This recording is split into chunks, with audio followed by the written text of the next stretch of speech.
రేవంత్ రెడ్డి ఈ వీడియో చూసినట్టయితే కొంచెం ఆయన ఆలోచన విధానాన్ని మార్చుకోవాలని నా తాలూకు ఎ మనవి. ఎందుకంటే రేవంత్ రెడ్డి అంటే చాలా నేను ఇష్టంగా చూసేవాడిని. అంటే వ్యక్తిని ఇష్టంగా చూడడం కాదు. రేవంత్ రెడ్డి తాలూకు ఆలోచనల్ని ఇష్టపడేవాడిని. ఏ నిర్ణయం తీసుకున్నా చాలా సూటిగా, ఘాటుగా ఉండేది. మరి రేవంత్ రెడ్డి మీద నేను ఒక 50 వీడియోలు చేసి ఉంటానన్నమాట. ఎందుకంటే అట్లాంటి నాయకుడు 10 కాలాలు ఉండాలన్న ఆలోచనతోనే రేవంత్ రెడ్డి మీద వీడియోలు చేశాను. కానీ ఆహ్, మ మన బొందల ఆహ్, మే మే మేడిగడ్డ, బొందలగడ్డ అని ఏదో అంటారు కేసీఆర్ గారు. ఆ మేడిగడ్డ కాళేశ్వరం ఆ ప్రాజెక్టుకి ఎన్నో అవరోధాలు, ఎన్నో కొంచెం అవినీతి జరిగిందని ఎక్స్‌పర్ట్ కమిటీ నిర్ణయించింది. వాళ్ళో బస్సులో వెళ్లారు. మీరో బస్సులో వెళ్లారు. ఏమి తేలింది చివరికి? అది ప్రజలు అనుకుంటున్నారు. ఏం చేశారు? డబరేజీని ఎవరు కవర్ చేస్తారు? మీ ప్రభుత్వం కవర్ చేస్తుందా? మీ ప్రభుత్వం కవర్ చేసినట్టయితే ప్రభుత్వం తాలూకు ధనాన్ని, ఖజానాన్ని దుర్వినియోగం చేసినట్టు కాదా? అలాగని కేసీఆర్ పే చేస్తాడా? పే చేయడు. ఎందుకంటే అయిపోయింది. నా టర్మ్ అయిపోయింది. చూసాను బ్రహ్మాండంగా అంతా ఉండేది. నువ్వొచ్చి బొక్కలు పెట్టావేమో అనే పరిస్థితి కేసీఆర్‌ది. అయితే దీని మీద మీరు ఏ యాక్షన్ తీసుకున్నారో ఇంతవరకు కనపడటం లేదు. అదో లోపం. తర్వాత మీరు చేసినటువంటి మరో పెద్ద తప్పేమిటంటే, ఇక్కడ మోదీజీ వచ్చినప్పుడు మీరు వెళ్ళి ఒక డిగ్నిఫైడ్‌గా ఉంటూ, ఒక తెలంగాణ ముఖ్యమంత్రిగా ఉంటే బాగుండేది గానీ, అక్కడ మీరు ఆల్‌మోస్ట్ ఆల్ పొత్తులు కలుపుకుంటారా అన్నంత అదే మీ తాలూకా అంటే నడవడిక ఎట్లాంటిదనుకుంటాను. పెద్దవాళ్ళని చూడగానే వినయంగా ఉండడం అది చాలా మంచిదే. ఎందుకంటే ప్రధానమంత్రి వచ్చినప్పుడు ఆ మాత్రం గౌరవం మనం ఇవ్వాలి. అంటే పొట్టలో తలకాయ పెట్టవలసిన అవసరం లేదు. కాళ్ళ మీద తలకాయ పెట్టవలసిన అవసరం కూడా లేదు. Yes, our state is Telangana. I am working for Telangana. I want Telangana should progressive అని ఏదో చెప్పాలి. చ చ అది కొంచెం డిగ్నిఫైడ్‌గా చెప్తే బావుంటుంది గానీ, పెద్దన్న, చిన్నన్న ఈ మాటలు కొంచెం రేవంత్ రెడ్డి అనకంట ఉంటే బాగుండేది. తర్వాత ఇప్పుడు రేవంత్ రెడ్డి ఆ మోదీజీని కలిసినప్పుడు అధిష్టానానికి ఆహ్, కొంచెం ఓ మైనస్ మార్కే.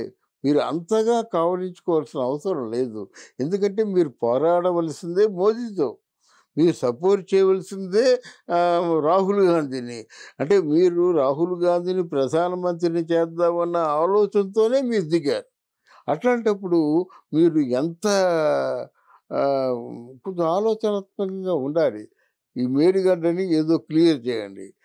తర్వాత వైద్యం గురించి ఏం తీసుకున్నారు? విద్య గురించి ఏం తీసుకున్నారు? నోటిఫికేషన్‌లో ఎవరికి ఎన్ని ఉద్యోగాలొచ్చాయి? ఏ శాఖని మీరు బాగా ప్రొటెక్ట్ చేశారు? పేదవాళ్ళకి ఎన్ని వనరులు చేకూర్చారు? ఇవన్నీ ఎప్పటికప్పుడు శ్వేతపత్రం మీదో లేదా సభలోనో మీరు అంటే పోయినట్టయితే వాళ్ళలో ఒక మనిషిగా మీరుంటారు. మీరు చేసిందేమిటో చెప్పాలి. నిస్సిగ్గుగా చెప్పాలి. నిర్మొహమాటంగా చెప్పాలి. ఇది చేసాం. ఇన్ని వేల కోట్లు ఖర్చు పెట్టాం. ఇంతమంది నోటిఫికేషన్‌లో ఉద్యోగాలిచ్చాం.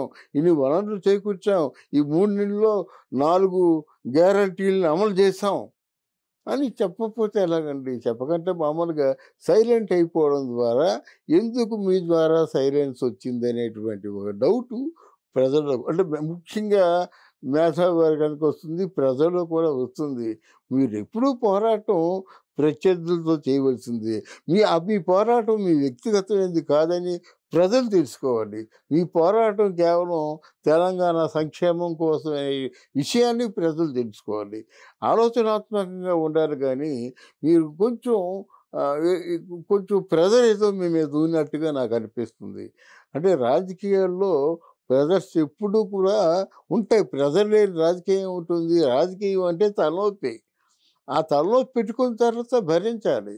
గానీ మీరు ఏ లక్ష్యంతోనైతే రాజకీయాల్లో చేరారో, ఏ లక్ష్యంతోనైతే ప్రజాసేవ చేస్తున్నారో, ఆ సేవ చేయగలుగుతున్నామా లేదా అని ఆలోచించుకోవాలి. అది మీ బాధ్యత. అంతేగాని ఆహ్, కేవలం ఆహ్, మాటలు మాట్లాడేసి తర్వాత ఆ మాటలు వినిపించకుండా నిశ్శబ్దానికి చేరుకునేటప్పుడు ఈ నిశ్శబ్దానికి కారణం ఏమిటా అని అందరూ ఆలోచిస్తారు.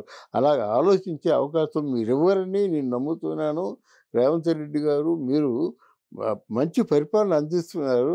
గానీ ప్రత్యర్థుల తాలూకు కుట్రల్ని బద్దలు కొట్టి, ఇది ప్రత్యర్థులు చేస్తున్న కుట్ర అని ఎప్పటికప్పుడు చెప్పకపోతే మీ మీద అనుమానాలొస్తాయి సహజం. ఆ అనుమానాలు తీర్చడానికి మీరు మళ్ళీ విజృంభించండి. Thank you. Thank you very much.